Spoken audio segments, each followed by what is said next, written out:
right, I'm Jane Haig, and welcome to Bible Women series of videotapes at St. Margaret's. This is Kate Caldwell, who is a dear friend and very, I was going to say very useful to this parish, but that's not fair. Involved, maybe, involved. In various aspects. Okay. All right. So, Kate, tell me who you are, how you came to St. Margaret's, and how are you very involved? All right. Well, it was probably around the time that Peter came, and it was just coincidental. My father was dying of Alzheimer's, and I felt the need to go back to my Episcopal background and come back and have communion each week. To me, that was very important, and we happened to come on the Bluegrass Sunday in June, and it was just the most informal, wonderful service. It was just what I needed. And I had also known James Fitzpatrick through my trio, Trinitas. I had a semi-professional trio that sang at the National Cathedral for their Labyrinth walks over really a 10-year period, and we recorded 3 CDs, and James had been our informal music coach. So I knew James, I knew how sort of eclectic he could be, and then I met the third Sunday band crowd, and I just thought, wow, this was so great. So music for us has always been very important. And we just started attending and really enjoyed the music program. Right now I'm actually helping James with some of the youth choirs. Wow. I'm doing some just very basic vocal work with them, and that is super fun. I think Jane and I facilitated a class by Richard Foster that was enormously rewarding. Mm-hmm. Mm-hmm.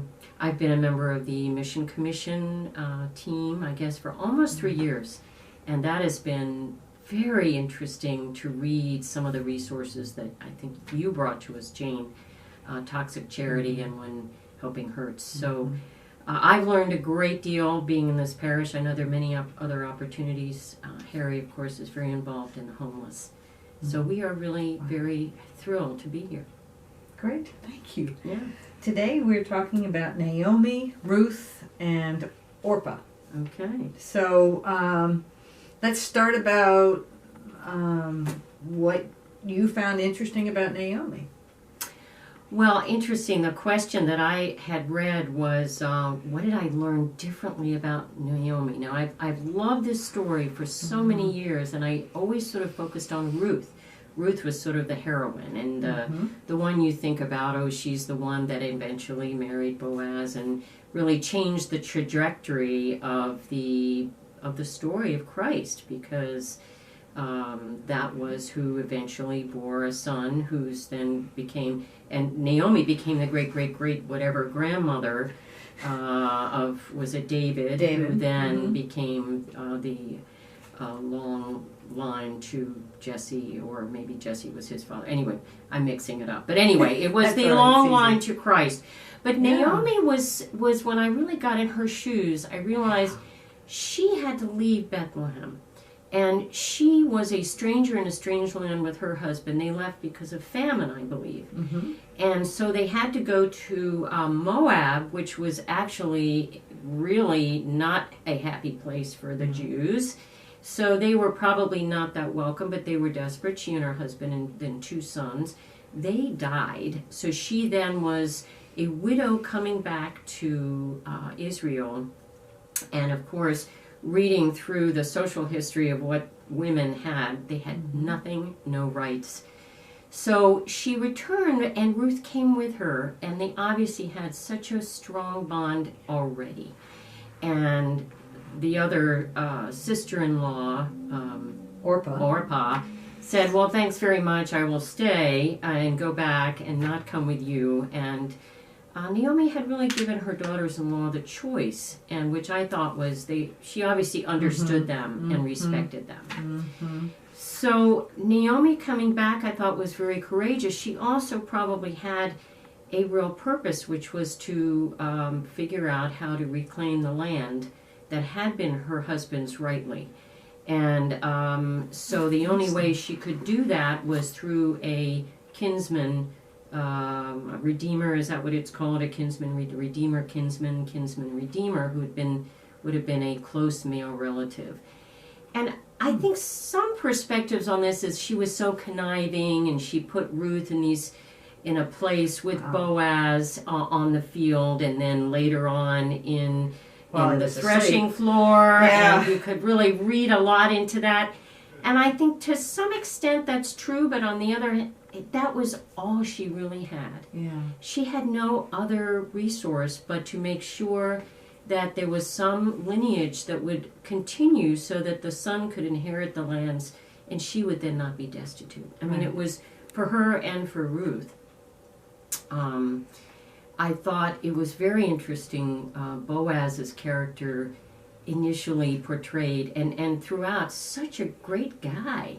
I mean, he was very generous to letting Ruth be on the field. She was gleaning the wheat, which was apparently traditional in those days, that anyone who was independent or destitute, basically, that was permitted by law. They could glean some of the wheat. So he was kind there. He protected her. That was certainly not a thing for a single woman to do. Mm-hmm. And in those days, of course. So, and then he was very kind to her even when she did go. And she showed up on the floor, and he sent her home with all the wonderful wheat for Naomi. Yeah. So he's a great guy. He was, which is interesting because his mother was Rahab the prostitute. Right. Oh, that's a whole other thing that I was reminded. So you have the prostitute line that then became part of Christ's lineage. Mm-hmm. So the message of, no one is overlooked. Every person has a place in God's kingdom for being able to change the world. Mm-hmm. So when we make this emphasis about purity and everyone has to be perfect and sinless and right. And yet, thank God. Here is Jesus, whose his ancestors are Moabites, because that's what Ruth was, right? And prostitutes, and Rahab, right, had a role as a spy. Right, in Jericho. So she'd done her good work early on, and then, of course, that lineage continues. So all those things, I tell you, you can read these stories 100 times and learn something new. I just find that. I think one of the questions, too, is spiritually, how does this strike me? And I think over and over you read these stories, and God is present in everywhere, all the ups and the downs, all the challenges. I'm sure that Naomi thought the world had ended when she had to leave, and her yet husband and children, sons died, and she was a widow. She probably thought, I'm just going to die in my rags. And when she even was welcomed back, they said, who's that? They didn't even recognize her. So God is present in so much of our struggles and our happinesses, but I think we just don't see it. And it's time, it just takes the time in our small ways to all the people that come across our paths, and we just know there are gifts in every person we see and every circumstance. Nice. Yeah. So just one sidebar, Orpah, the daughter who went back home to Moab, the daughter-in-law, Oprah Winfrey was named after her.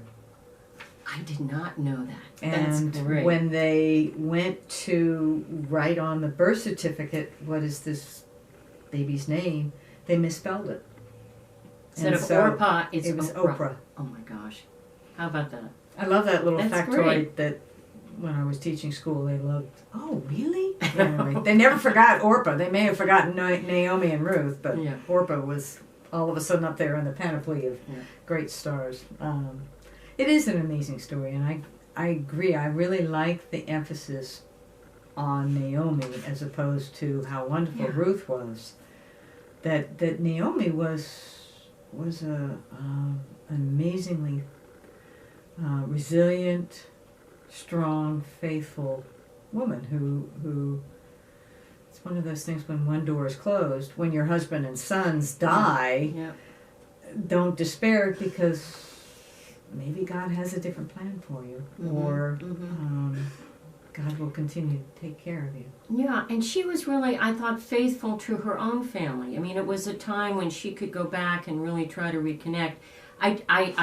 The mercurial side of me thinks that, well, she also did have resources there that could only come to her through a man, through some kinsman, i.e. the lands that her husband, her deceased husband. So she had a mission, she had that, but she obviously had forged such a good relationship with Ruth.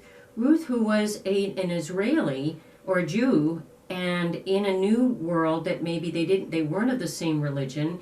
She had embraced Ruth as a daughter-in-law, married to her son, and all those things came back to me and realized, this woman was very gracious and loving, and obviously Ruth had the same love for her and really embraced that. So together they forged the next one. Yeah. So. That is amazing.